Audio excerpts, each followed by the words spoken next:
श्री शिवाय नमस्तुभ्यम। शेष अध्याय 17 प्रारंभ। वह क्रिया योगी कहलाता है। पूजा में संलग्न रहकर जो परिमित भोजन करता है, बाह्य इंद्रियों को जीतकर वश में किया रहता है और मन को भी वश में करके परद्रोह आदि से दूर रहता है, वह तपोयोगी कहलाता है।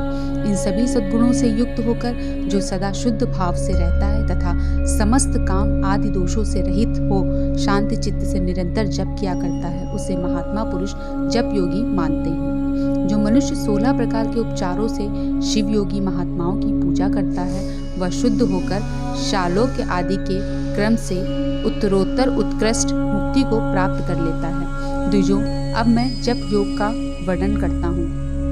तुम सब लोग ध्यान देकर सुनो। तपस्या करने वालों के लिए जप का उपदेश किया गया है, क्योंकि वह जप करते करते अपने आप को सर्वथा शुद्ध कर लेता है। ब्राह्मणों, पहले नमः पद हो, उसके बाद चतुर्थी विभक्ति में शिव शब्द हो तो पंच तत्व आत्मक नाम नमः शिवाय मंत्र होता है। इसे शिव पंचाक्षर कहते हैं। यह स्थूल प्रणव रूप है। इस पंचाक्षर के जप से ही मनुष्य संपूर्ण सिद्धियों को प्राप्त कर लेता है। पंचाक्षर मंत्र के आदि में ओंकार लगाकर ही सदा उसका जप करना चाहिए। द्विजों, गुरु के मुख से पंचाक्षर मंत्र का उपदेश पाकर जहाँ सुख पूर्वक निवास किया जा सके, ऐसी उत्तम भूमि पर महीने के पूर्व पक्ष शुक्ल में प्रतिपदा से आरंभ करके कृष्ण पक्ष की चतुर्दशी तक निरंतर जप करते रहें। माघ और भादो के महीने अपना विशिष्ट महत्व रखते हैं। यह समय से सब समयों से उत्तमोत्तम माना गया है। साधकों को चाहिए कि वह प्रतिदिन एक बार परिमित भोजन करे, मौन रहे, इंद्रियों को वश में रखे, अपने स्वामी एवं माता पिता की नित्य सेवा करे। इस नियम से रहकर जप करने वाला पुरुष एक सहस्त्र जप से ही शुद्ध हो जाता है, अन्यथा वह ऋणी होता है। भगवान शिव का निरंतर चिंतन करते हुए पंचाक्षर मंत्र का 5 लाख जप करें। जप काल में इस प्रकार ध्यान करें। कल्याणदाता भगवान शिव कमल के आसन पर विराजमान है। उनका मस्तक श्री गंगा जी तथा चंद्रमा की कला से सुशोभित है। उनकी बाईं जांघ पर आदिशक्ति भगवती उमा बैठी हैं। वहाँ खड़े हुए बड़े बड़े गढ़ भगवान शिव की शोभा बढ़ा रहे हैं। महादेव जी अपने 4 हाथों में मृग मुद्रा, टंक तथा वर एवं अभय की मुद्राएं धारण किए हुए हैं। इस प्रकार सदा सब पर अनुग्रह करने वाले भगवान सदाशिव का बारंबार स्मरण करते हुए हृदय अथवा सूर्य मंडल में पहले उनकी मानसिक पूजा करके फिर पूर्व अभिमुख हो पूर्वोक्त पंचाक्षरी विद्या का जप करें। उन दिनों साधक सदा शुद्ध धर्म कर्म ही करें और दुष्कर्म से बच रहें। जब की समाप्ति के दिन कृष्ण पक्ष की चतुर्दशी को प्रातः काल नित्य कर्म करके शुद्ध एवं सुंदर स्थान में शौच संतोष आदि नियमों से युक्त हो शुद्ध हृदय से पंचाक्षर मंत्र का 12 सहस्त्र जप करें। तत्पश्चात 5 सप्तपत्नी का ब्राह्मणों का जो श्रेष्ठ एवं शिव भक्त हो वरण करें। इनके अतिरिक्त एक श्रेष्ठ आचार्य प्रवर का भी वरण करें और उसे शाम सदाशिव का स्वरूप समझें। ईशान, तत्पुरुष, अघोर, वामदेव तथा सधोजात इन 5 का प्रतीक स्वरूप 5 ही श्रेष्ठ और शिव भक्त ब्राह्मणों का वरण करने के पश्चात पूजन सामग्री को एकत्र करके भगवान शिव का पूजन आरंभ करें। विधि पूर्वक शिव की पूजा संपन्न करके हवन आरंभ करें। अपने ग्रह सूत्र के अनुसार सुखांत कर्म करके अर्थात परिसमूहन, उपलेपन, उल्लेखन, मृदु उद्धरण और अभ्योक्षण इन 5 भू संस्कारों के पश्चात वेदी पर स्वाभिमुख अग्नि को स्थापित करें। कुशकंडिका के अनंतर प्रज्वलित अग्नि में आज्य भागांत आहुति देकर प्रस्तुत होम का कार्य आरंभ करें। कपिला गाय के घी से 11 101 अथवा 1001 आहुतियां स्वयं ही दें, अथवा विद्वान पुरुष शिव भक्त ब्राह्मणों से 108 आहुतियां दिलाएं। होम कर्म समाप्त होने पर गुरु को दक्षिणा के रूप में 1 गाय और बैल देनी चाहिए। ईशान आदि के प्रतीक रूप जिन 5 ब्राह्मणों का वर्णन किया गया है, उनको ईशान आदि का स्वरूप ही समझें तथा आचार्य को शाम सदाशिव का स्वरूप माने। इसी भावना के साथ उन सबके चरण धोएं और उनके चरणों तक से अपने मस्तक को सींचें। ऐसा करने से वह साधक अगणित तीर्थों में तत्काल स्नान करने का फल प्राप्त कर लेता है। उन ब्राह्मणों को भक्तिपूर्वक दशांश अन्न देना चाहिए। गुरु पत्नी को पराशक्ति मानकर उनका भी पूजन करें। ईशान आदि क्रम से उन सभी ब्राह्मणों का उत्तम अन्न के से पूजन करके अपने वैभव विस्तार के अनुसार रुद्राक्ष, वस्त्र, बड़ा और पुआ आदि अर्पित करें। तदंतर दिक्पाल दिकों बलि देकर ब्राह्मणों को भरपूर भोजन कराएं। इसके बाद देवेश्वर शिव से प्रार्थना करके अपना जप समाप्त करें। इस प्रकार पुरुष चरण करके मनुष्य उस मंत्र को सिद्ध कर लेता है। फिर 5 लाख जप करने से समस्त पापों का नाश हो जाता है। तदंतर पुनः 5 लाख जप करने पर अतल से लेकर सत्य लोक तक 14 भुवनों पर क्रमशः अधिकार प्राप्त हो जाता है। यदि अनुष्ठान पूर्ण होने के पहले बीच में ही साधक की मृत्यु हो जाए तो वह परलोक में उत्तम भोग भोगने के पश्चात पुनः पृथ्वी पर जन्म लेकर पंचाक्षर मंत्र के जप का अनुष्ठान करता है। समस्त लोगों का ऐश्वर्य पाने के पश्चात वह मंत्र को सिद्ध करने वाला पुरुष यदि पुनः 5 लाख जप करे तो उसे ब्रह्मा जी का सामीप्य प्राप्त होता है। पुनः 5 लाख जप करने से सारूप्य नामक ऐश्वर्य प्राप्त होता है।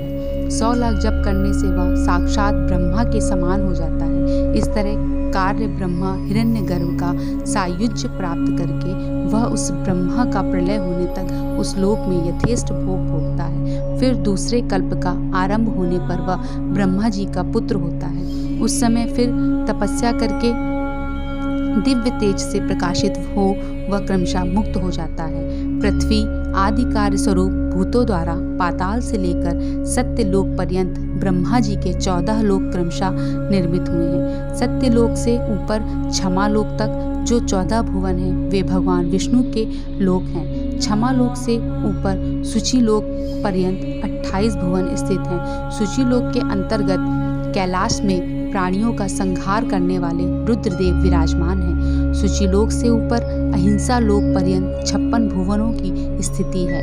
अहिंसा लोक का आश्रय लेकर जो ज्ञान कैलाश नामक नगर शोभा पाता है उसे कार्यभूत महेश्वर सबको अदृश्य करके रहते हैं। अहिंसा लोक के अंतर्गत अंत में काल चक्र की स्थिति है। यहाँ तक महेश्वर के विराट स्वरूप का वर्णन किया गया है। वहीं तक लोकों का तिरोधान अथवा लय होता है। उसमें नीचे कर्मों का भोग है और उससे ऊपर ज्ञान का भोग। उसके नीचे कर्म माया है और उसके ऊपर ज्ञान माया। अब मैं कर्म माया और ज्ञान माया का तात्पर्य बताता हूँ। माँ का अर्थ है लक्ष्मी, उसमें कर्म भोग याद प्राप्त होता है, इसलिए वह माया अथवा कर्म माया कहलाती है। इसी तरह माँ अर्थात लक्ष्मी से ज्ञान भोग याद अर्थात प्राप्त होता है, इसलिए उसे माया या ज्ञान माया कहा गया है। उपयुक्त सीमा से नीचे नश्वर भोग है और ऊपर नित्य भोग। उससे नीचे ही तिरोधान अथवा लय है, ऊपर नहीं। वहाँ से नीचे ही कर्ममय पाशों द्वारा बंधन होता है, ऊपर बंधन का सदा अभाव है। उसमें नीचे ही जीव सकाम कर्मों का अनुसरण करते हुए विभिन्न लोकों और योनियों में चक्कर काटते हैं। उससे ऊपर के लोक में निष्काम कर्म का ही भोग बताया गया है। बिंदु पूजा में तत्पर रहने वाले उपासक वहां से नीचे के लोकों में ही घूमते हैं। उसके ऊपर तो निष्काम भाव से शिवलिंग की पूजा करने वाला उपासक ही जाते हैं। जो एकमात्र शिव की ही उपासना में तत्पर हैं वे उससे ऊपर के लोकों में जाते हैं। वहां से नीचे जीव कोटि है और ऊपर ईश्वर कोटि। नीचे संसारी जीव रहते हैं और ऊपर मुक्त पुरुष। नीचे कर्म लोक है और ऊपर ज्ञान लोक है। ऊपर मद और अहंकार का नाश करने वाला नम्रता है। वहाँ जन्म जनित तिरोधान नहीं है। उसका निवारण किए बिना वहाँ किसी का प्रवेश संभव नहीं है। इस प्रकार तिरोधान का निवारण करने से वहाँ ज्ञान शब्द का अर्थ ही प्रकाशित होता है। आदि भौतिक पूजा करने वाले लोग उससे नीचे के लोकों में ही चक्कर काटते हैं। जो आध्यात्मिक उपासना करने वाले हैं वे ही उससे ऊपर को जाते हैं। जो सत्य, अहिंसा आदि धर्मों से युक्त हो, भगवान शिव के पूजन में तत्पर रहते हैं, वे काल चक्र को पार कर जाते हैं। काल चक्र ईश्वर की सीमा तक जो विराट महेश्वर लोक बताया गया है उससे ऊपर वृषभ के आकार में धर्म की स्थिति है। वह ब्रह्मचर्य का मूर्तिमान रूप है। उसके सत्य, शौच, अहिंसा और दया ये 4 पाद हैं। वह साक्षात शिवलोक के द्वार पर खड़ा है। क्षमा उसके सींग है, शम कान है, वह वेद ध्वनि रूपी शब्द से विभूषित है। आस्तिकता उसके दोनों नेत्र हैं। विश्वास ही उसका श्रेष्ठ बुद्धि एवं मन है। क्रिया आदि धर्म रूपी जो वृषभ हैं वे कारण आदि में स्थित हैं, ऐसा जानना चाहिए। उस क्रिया रूप वृषभकार धर्म पर काल अतीत शिव आरूढ़ होते हैं। ब्रह्मा, विष्णु और महेश्वर की जो अपनी अपनी आयु है उसी को दिन कहते हैं। जहाँ धर्म रूपी वृषभ की स्थिति है उसके ऊपर न दिन है न रात्रि, वहाँ जन्म मरण आदि भी नहीं है। वहाँ फिर से कारण स्वरूप ब्रह्मा के कारण सत्य लोक पर्यंत 14 लोक स्थित हैं, जो 5 भौतिक गंध आदि से परे हैं। उनकी सनातन स्थिति सूक्ष्म गंध ही उनका स्वरूप है। उनसे ऊपर फिर कारण रूप विष्णु के 14 लोक स्थित हैं। उनसे भी ऊपर फिर कारण रूपी रुद्र के 28 लोकों की स्थिति मानी गई है। फिर उनसे भी ऊपर कारणेश शिव के 56 लोक विद्यमान हैं। तदंतर शिव सम्मत ब्रह्मचर्य लोक है और वही 5 आवरणों से युक्त ज्ञानमय कैलाश है, जहाँ 5 मंडलों, 5 ब्रह्म कलाओं और आदि शक्ति से संयुक्त आदिलिंग प्रतिष्ठित है। उसे परमात्मा शिव का शिवालय कहा गया है।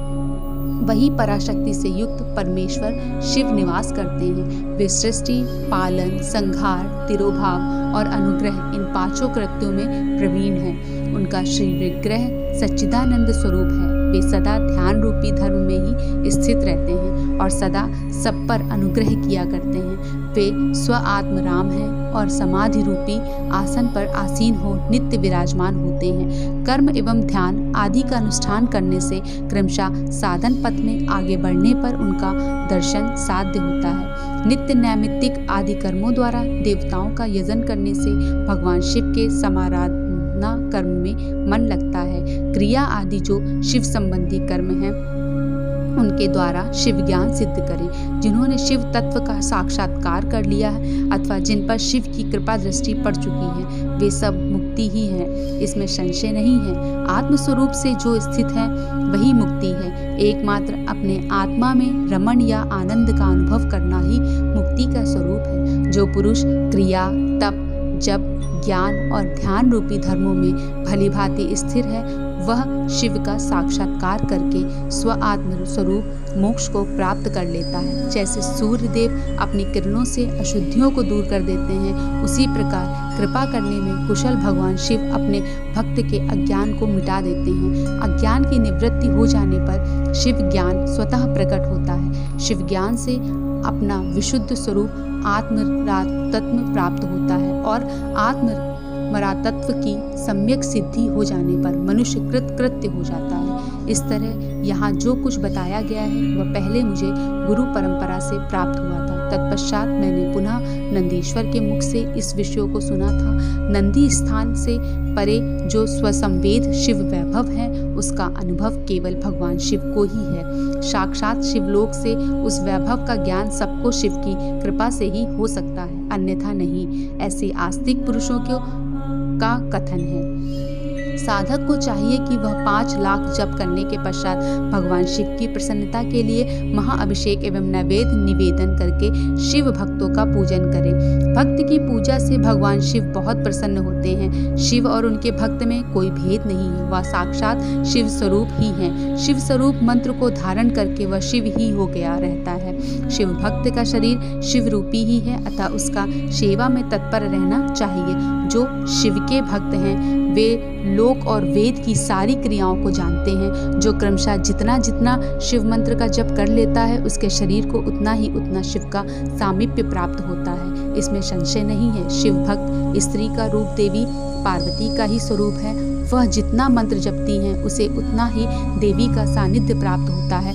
साधक स्वयं शिव स्वरूप होकर पराशक्ति का पूजन करे। शक्ति, वेद तथा लिंग का चित्र बनाकर अथवा मिट्टी आदि से इनकी आकृति का निर्माण करके प्राण प्रतिष्ठा पूर्वक निष्कपट भाव से इनका पूजन करे। शिवलिंग को शिव मानकर अपने को शक्ति रूप समझकर, शक्तिलिंग को देवी मानकर और अपने को शिव रूप समझकर, शिवलिंग को नाद रूप तथा शक्ति को बिंदु रूप मानकर परस्पर सटे हुए शक्तिलिंग और शिवलिंग के प्रति उप प्रधान और प्रधान की भावना रखते हुए जो शिव और शक्ति का पूजन करता है वह मूल रूप की भावना करने के कारण शिव रूप ही है। शिव भक्त शिव मंत्र रूप होने के कारण शिव के ही स्वरूप हैं। जो 16 उपचारों से उनकी पूजा करता है उसे अभिष्ट वस्तु की प्राप्ति होती है। जो शिवलोक शिवलिंग उपासक शिव भक्त की सेवा आदि करके उसे आनंद प्रदान करता है, उस विद्वान पर भगवान शिव बड़े प्रसन्न होते हैं। 5, 10 या 100 सपत्नीक शिव भक्तों को बुलाकर भोजन आदि के द्वारा पत्नी सहित उनके सदैव सम्मान आदर करें। धन में, देह में और मंत्र में शिव भावना रखते हुए उन्हें शिव और शक्ति का स्वरूप जानकर निष्कपट भाव से उनकी पूजा करें। ऐसा करने वाले पुरुष इस भूतल पर फिर जन्म नहीं लेते हैं। अध्याय 17 समाप्त। श्री शिवाय नमस्तुभ्यम।